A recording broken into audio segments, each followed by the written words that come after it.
Welcome to the Road to 100 Million in Real Estate podcast, where you'll benefit from the opportunity to learn to become a skillful real estate investor. You'll get guidance from top industry producers, operators, and investors who are eager to help you learn from their proven strategies of success.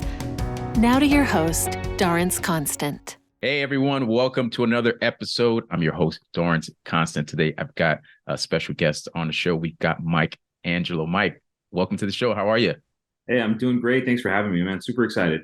All right, great to have you. I wanted to let the folks know a little bit about you.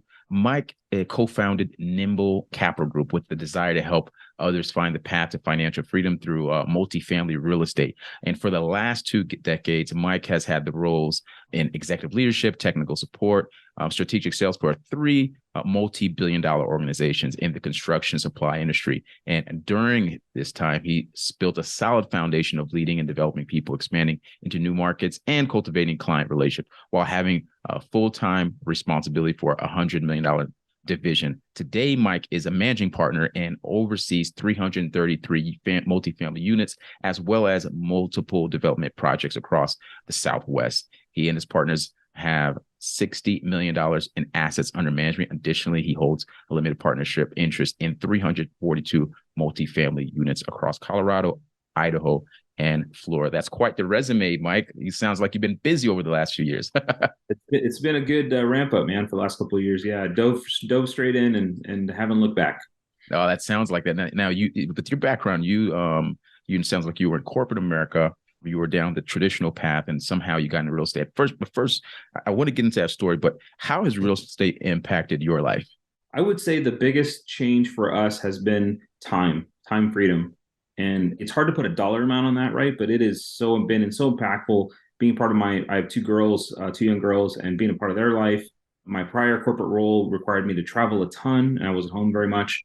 So being able to be the stay-at-home dad, essentially running the business out of our home office, incredible amount of time spent with them and doing the things that I missed doing for almost 10 years of their kind of the first 10 years of their life. So wow. It's been amazing.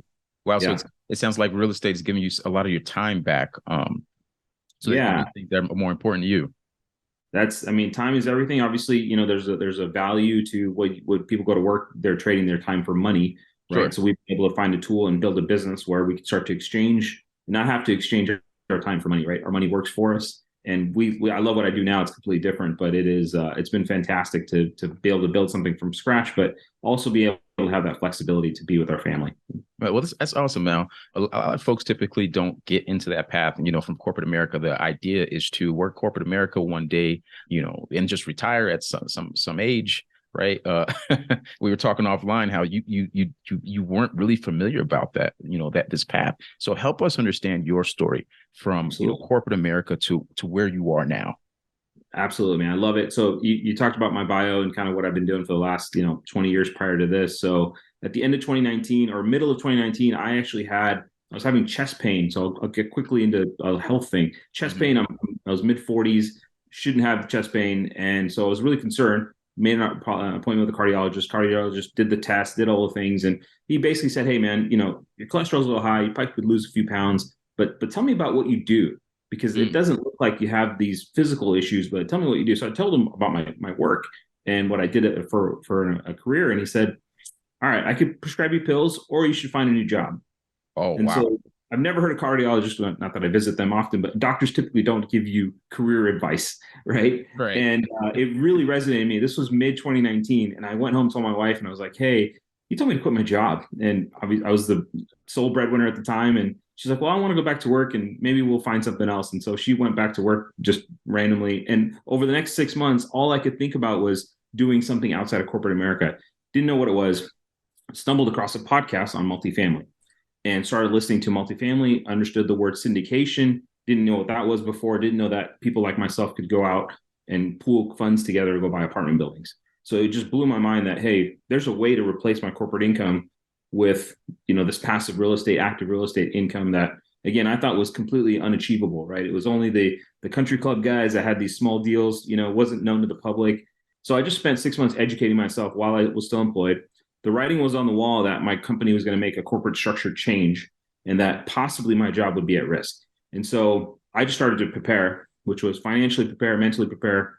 By the time November rolled around, the writing was on the wall and it was very clear. My peers got axed within the same week. And so I knew it was there. And I told my wife, I'm like, hey, today's the day I'm probably going to get let go.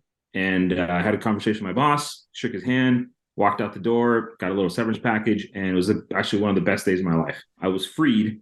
I didn't know what I was going to do yet. I really didn't, but I knew I was free. And so that gave me, a couple of weeks to go. I think multifamily is the direction I want to go to. Something's been calling me to do that. And so a lot of folks I've talked to, a lot of my peers are like, man, you're so brave to do that. I was pushed out. Right. I don't know if I would have taken the leap. I wanted to take the leap, but having that, that security is such an important thing to everybody. Right. Well, it was taken away from me. And the good news is we saved enough to say, hey, we have 2 years worth of funds to survive. We'll be fine.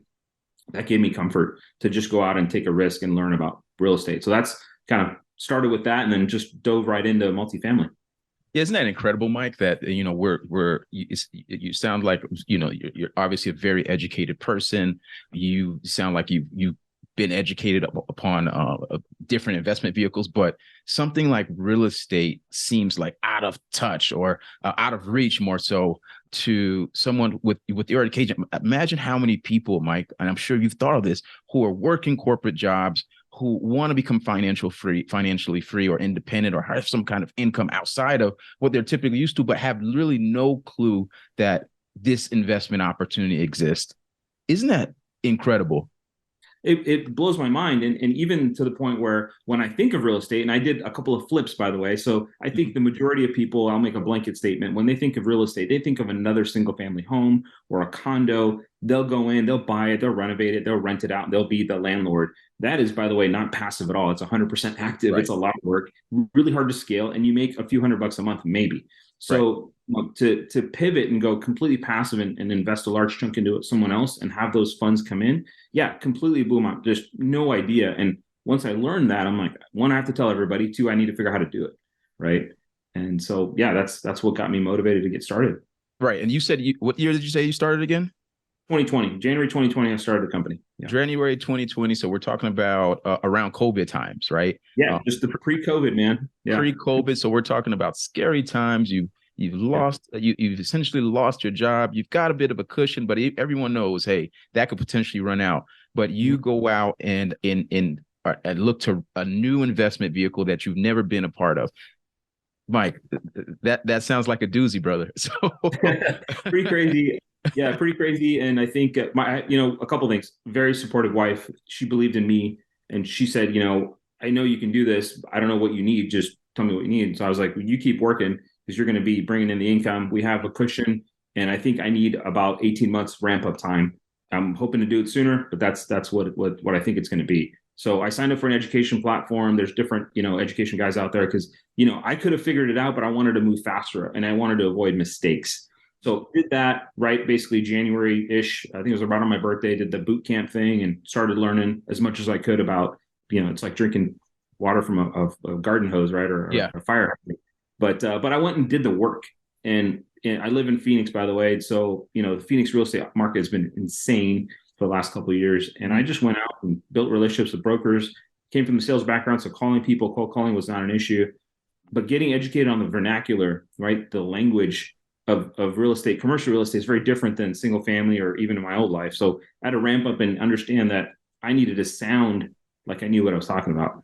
Absolutely. So take this down that path, right? So you started learning about different, areas within real estate syndication. How did you find, where you'd be the most comfortable in and be most successful? How did you make those choices? So I try to niche down to, hey, I live in a pretty good real estate market. Let me start here. But the numbers made sense. So I'm a bit of a numbers geek when it comes to understanding the velocity of potential impact, right? Meaning, again, look at single family, look at condos, large multifamily made a lot of sense. A lot of folks go, I'm going to buy a duplex or a triplex or a 10plex, and then I'm going to go big. Everyone was like, it's the same amount of work. When you look at the math, buy 100 unit. And so 100 unit apartment complex, well, that's amazing. How do you do that? Mm-hmm. Right? Well, you need a team. And so I took the approach of, hey, I'm going to go find the deal. I'm pretty good at analyzing the project, and I need some partners to come in with us to be able to fund the deal for us or help us raise capital, qualify for the debt, and then be able to manage this thing and have experience doing all those things. So it was a matter of finding people that could fit the team, because I knew I was only one component. I couldn't do it all. Sure. But my value was going to be being able to go source the deal. And so that's what I did. I was pretty scrappy. I think I underwrote 800 deals in 2020. 800 deals. Wow. At least 800. Yeah, 800 plus. I mean, I was underwriting like 10 to 12 deals a day, man. That's all I did. And my board was full, my computer. So, but then out of that 800, I submitted only about 50 offers. So, right. that's, and then I won this many. Zero. Right. Zero deals in 2020. Goose egg, baby. So pretty bad batting average, right? Sure. And then stumbled across our first deal, which took exactly 18 months to close. So that was May 21 is when we bought our first deal, closed our first deal, I should say. So it took a year and change, almost 18 months to get it done. And then we were like, wow, we know what we're doing. I should say we had helpful people, but we got our first one done, which is always the most difficult. And then we kind of just rolled from there. Well, Mike, that's a huge testament to the vision, the dedication, and frankly, the resilience that you had in that time, right? To go through 800 deals. And to folks who haven't, underwritten deals, especially from the beginning, this is a very challenging process. You're learning through it. It takes several hours just to analyze one deal, right? But it sounds like you were focused, you stayed committed, and eventually you were able to turn that goose egg into at least one, because you just need one on the board, right? To be in the game. Yep, that's it, man. And so rejection, right? Mm-hmm. Coming in second is probably the toughest, right? First place loser, right? And I came in second a lot, and it's okay, right? We had to stick to our guns, and being new to the industry, you really have to lean on the experts to go, hey, this is outside the comfort portfolio or the comfort zone. But if you think about it, like in 2020, people were buying stuff that you thought was overpriced, and then in 21 it blew up. In 22, you look like a hero.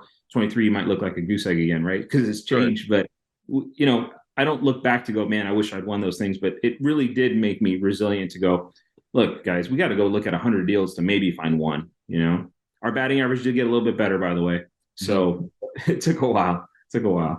Mike, I'd like to you have a background that's very common, right? You worked corporate, you then, you've had management roles, but again, we talked about the beginning. You didn't know about investing in real estate.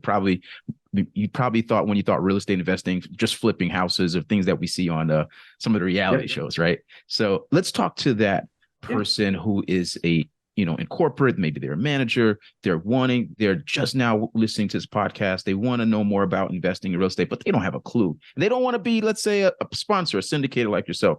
What would be some of the steps you would tell them to take to learn about real estate syndication, how they could be a part of it as a truly passive investor? Absolutely. So this is what I did. I spent 6 months listening to podcasts, right? And I said, man, if I had X dollars to be able to invest, I would just do that. And I love what I did, by the way, in my corporate world. I just needed to find a better company to reduce my stress load. So to me, if I'm a busy professional, I need to get educated. I need to understand what it is that I do. You don't need to be active like myself and dive in deep and analyze 800 deals, but understanding who you're investing with. You got to know, like, and trust them. I think that's those three pretty common pieces that are fundamental to you trusting in someone to invest your 100, 200K, whatever your investment number is. That's a big piece, but you got to know what you're getting into, right? Not just who, but what and where. Those markets are really key. So a lot of folks, I've had talked to investors, they're like, I only invest in my backyard. Okay, well, if you live in California, great, but there's great investment opportunities with much better returns in other states. So that's a little bit of getting over that hurdle. But I think educating is number one. Listening to podcasts like yourself, who focuses on passive investors, I think that's a big piece, because then you start to understand the language. And when we say IRR and equity multiple and all those words, you're like, oh, I know what this guy's talking about. And then it's comparing, because you're going to have lots of options. I think even today, even though things have slowed down, you have probably 10 projects you could go invest in. How do you pick which one? Well, you should look at their credibility. What's their background? Who's on the team? What's their track record? That's an important piece to go before you invest your hard-earned capital. And then get on a call with them. If you're going to invest with somebody, every one of our investors, I get on a call with personally. I want to make sure that we know who they are. They know who we are. We want to know their experience too. If you're a first-time investor, we might even say, hey, this project may not be as good today because you're looking for liquidity in 3 years. Well, this is a 5-year project. right? And so if that's liquidity event is critical for you because it's your kid's college fund, well, maybe let's wait for a different project. I'm okay to tell investors that. I would rather do that than go, hey, in 3 years, you need this capital. Oh, come on in, we'll get it for you. And then can't do that. So that's being, the core value piece is really critical. Integrity is everything in this business. And it's really easy to damage your reputation by, upsetting one investor. Yeah, I agree. I think a great sign of someone who has your best interest, and no matter what type of business, right? Once you're investing your time, your energy, in this case as well, your funds, you want to be sitting across from someone who's asking you a lot of the right questions, right? To better understand your goals, your mission, some of your fears, right? Things you want to get accomplished so that you can be essentially right fitted in the investment tool that makes the most sense, right? So, and even as sponsors or investors such as ourselves, we want to make certain we're helping that investor accomplish their goal long term, right? And if the deal doesn't make sense, probably another round. We're all in the long game, right? In real estate, this is not a get rich overnight business, right? No, everyone can become wealthy, but it's a slow game, and that's okay, right? We're here for the long run, and even if I've had investors that like, hey, I'm not ready yet. Great, no problem. What can we do to make sure you are ready for the next one? And let's continue to get educated. Look at our website. Look at, again, lots of good content out there. I think that to me, that's the biggest piece is understanding who you're working with and then knowing what you're getting into. I don't know anything about mutual funds, but I'm gonna trust a financial advisor to go, hey, pick the right ones for me, right? But I need to know them, I need to like them, and I need to trust them, right? No different.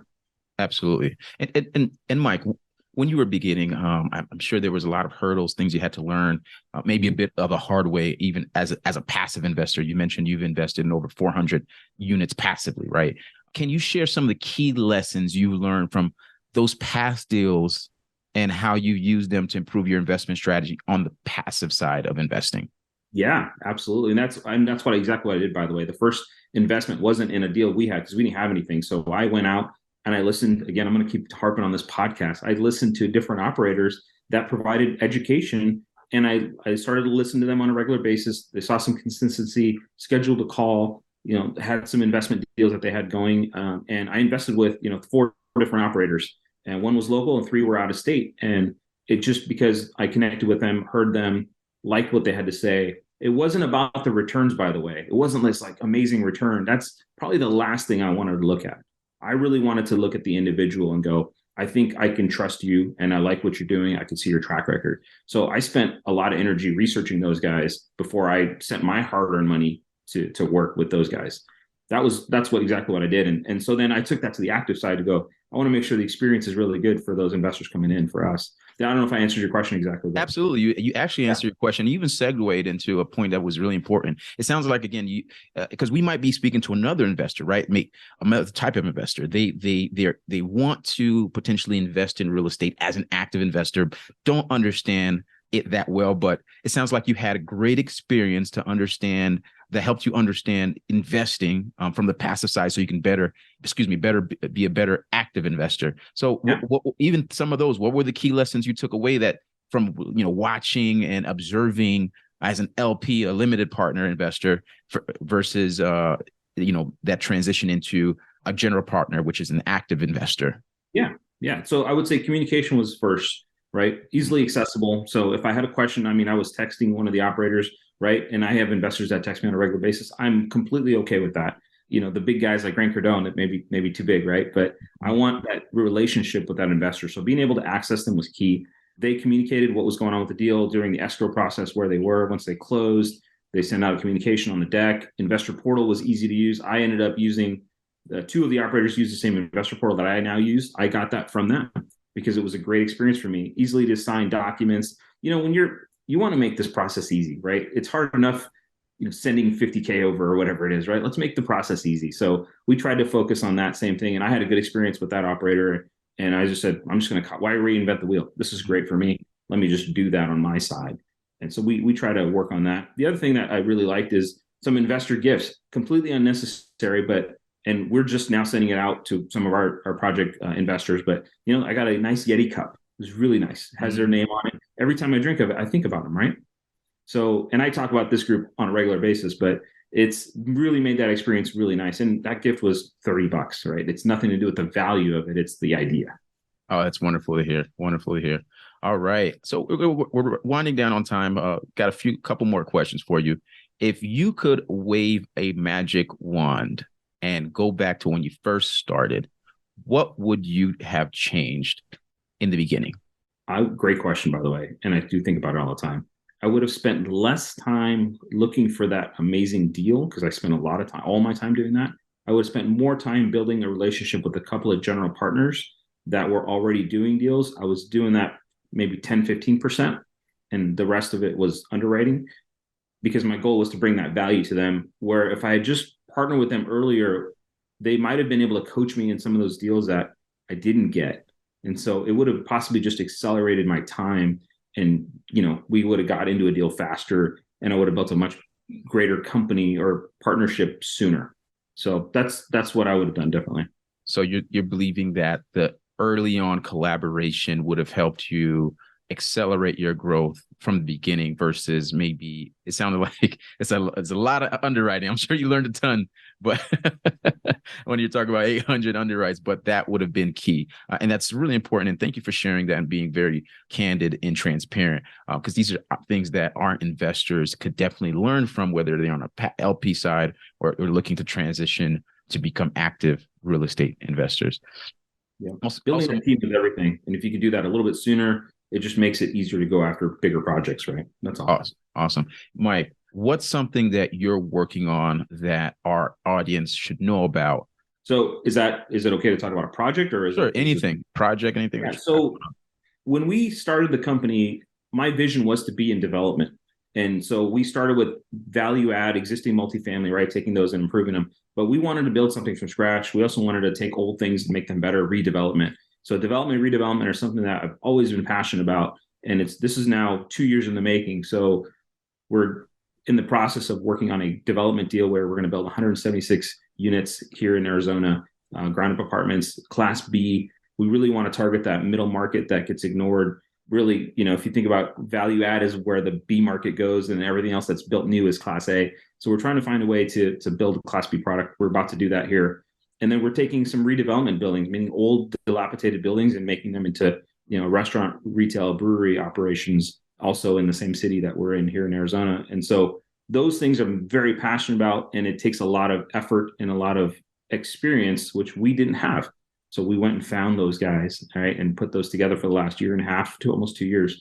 We've been working on that. So we're finally starting to see some action coming out of that. It took a lot of work. But that's what 2023 is all about for us, is getting those two projects out of the ground and hopefully doing more of those as we grow. Oh, that's fantastic to hear, Mike, that you've had such tremendous amount of progress in these, 2 to 3 years you've been in the business. Again, it shows the grit, the resilience that you have demonstrated and have gotten the results. We tip our hat to you here at Constant Real Estate Profits. Now, I know our folks are going to want to reach out to you, get connected with you. Would you please let our folks know what the best ways to connect with you? Absolutely. If you guys can go to our website, it's www.nimblecapitalgroup.com. There's a contact us page. Schedule a call with us. That's the best way to get a hold of them. I'm on LinkedIn, Mike, Ashish, Angelo. You can text me, email me, but Instagram is probably the same thing. It's multifamily Mike, at multifamily Mike on Instagram. And I would challenge anyone that got some value out of this. If you have questions, please reach out to me. This is what I did, by the way, when I first started. I listened to all these podcasts and I called every guest I heard that said, hey, reach out to me. So I challenge you to do that. And if you're listening, you want to call and talk, I'd love to do it. Oh, fantastic, Mike. Again, it's been a pleasure having you on the show today. You dropped some really great gems for our audience. For sure, like you mentioned, one of the steps you've got to do, folks, is take a step, right? Take a step and reach out to myself, reach out to Mike for any questions you have around real estate investing and earning passive income. Again, Mike, thanks again for having us, being on the show. We really appreciate your time. It was a pleasure, man. Thank you so much. Cheers. For sure. We trust that you enjoyed today's show. Visit archcapital.ventures to learn more about how you can leverage real estate investing to improve your life through passive income, financial freedom, and generational wealth.